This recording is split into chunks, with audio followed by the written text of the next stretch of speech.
আওয়াজ কম হয়েছে আরো জোরে একদম। আর তাহলে আপনার আমার 50-60 বছরের জিন্দিগি, 100 বছরের জিন্দিগি, আমাদের বাপ দাদা সব মিলাইলে তো আল্লাহর 1 ঘন্টা হবে না। তাইলে হাসরের ময়দানে উঠলেন, বুখারী হাদিস, হাসরের ময়দানে উঠলেন, এত 60 বছরের জিন্দিগি, 50-60 বছর, 100 বছরের তাম ঝাম, এত কিছু আল্লাহর সাথে মনে হয় যদি হিসাব নেয় সেকেন্ডও হিসাব নিতে পারে, ঠিক কিনা? High high high. তাহলে সারা জীবনের কোনো আমল, কোনো কাজ আপনাকে জান্নাত দেখাতে পারবে না, নবীর প্রেমটাই আপনাকে জান্নাতে নিয়ে যাবে। আল্লাহু আকবার।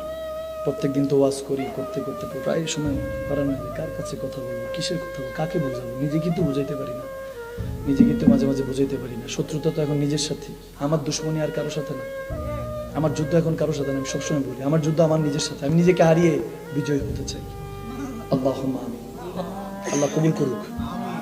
এই যে যেটা দেখতেছেন এটা তো বক্স, এটার ভিতরে আমি থাকি, জানি না ওটার নাম কি। এটা তো মাদানী শাহ মাকদুম শাহ মাদানী। নিজের হাতে কখনো আপনকে দাফন করে থাকলে তাহলে কথাগুলি বুঝবেন যে গর্তটা অন্যের জন্য খোঁড়েন, একদিন আপনাকে জন্য বান্দা খোঁড়া হবে। কি আছে আমাদের কাছে? কি আছে? কিছু নেই, কিছু নিয়ে আসি না, কিছু নিয়ে যেতে পারবো না। তো মালিকের দয়া যে 3টা কাফনের কাপড় ব্যবস্থা করে দিচ্ছে, তো মালিকের দয়া যে কবরের মধ্যে একা অন্ধকার কবরে কাদের জন্য করলাম, সব আপনরা দাফন করে গেল।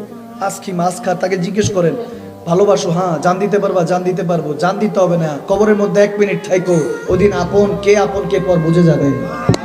কেউ বলবে আই ক্যান ডু দিস, আমরা থাকতে পারবো না, সবাই বলবে, কিন্তু কসম করে বলছি আমার রব্বে করিম এত ভালোবাসে বান্দাকে, আমার রসুলে পাক উম্মতকে এত ভালোবাসে, গোলামদেরকে এত ভালোবাসে। মালিকের কাছে মেরাজ রজনীতে বললে আল্লাহ শুনেছি সমস্ত নবী রসুলদের কবরের মধ্যে প্রশ্ন 2টা, আমার নবী বলতেছেন উম্মতের কবরে প্রশ্ন 1টা বাড়িয়ে দাও, ওই একটাই ফাইনাল করেছি ইমাম বুখারী, খুলে দেখেন। আমার নবী বলতেছে উম্মত একা কবরে ঘাবড়ে থাকবে, আমার সহ্য হবে না, এজন্য মিল্লাতে রাসূলিল্লাহ, আপনাকে রসুলের মিল্লাতে রাখা হবে। সেই অন্ধকার কবরে কামলিওয়ালা নবী ছাড়া আর কেউ আপন হবে না, হাসরের ময়দানে কামলিওয়ালা নবী ছাড়া কেউ আপন হবে না। ওইদিন রব্বে কারীম যদি আপনাকে ক্ষমা করে দেয়, দুনিয়াতে কোনো টাকা পয়সা সবকিছু সফলতা নয়, আল্লাহ যেদিন ক্ষমা করে দিয়ে আপনাকে আল্লাহ রাসূলের জান্নাতে আপনাকে প্রবেশ করার হুকুম দিবে, আপনি ওইদিন সাকসেসফুল ম্যান অর ওম্যান, ওইদিন আপনি সফল। বাকি সব বিফল, বাকি সব বিফল।